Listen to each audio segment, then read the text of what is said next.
Welcome back to You Heard It Here with Dr. Gary. Some days at work, you get the easy jobs. Some days, you get the hard jobs. And some days, those jobs that you think are going to be hard work out really easy. We're going to look at some wax removals today, 2 of them in particular, where we were able to get everything out in one fell swoop. Watch as I remove this giant glob from this patient's ear.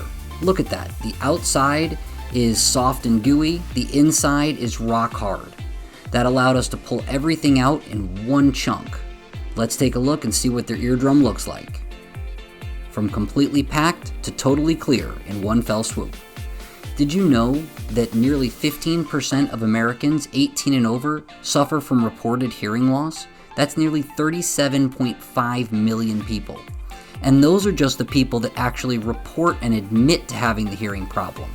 That completely ignores the population who is 100% in denial about their hearing issues.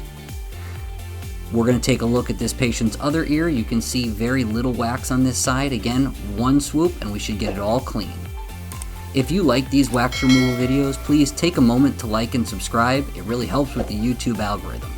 This has been You Heard It Here with Dr. Gary. Thank you for watching, and I'll see you in the next video.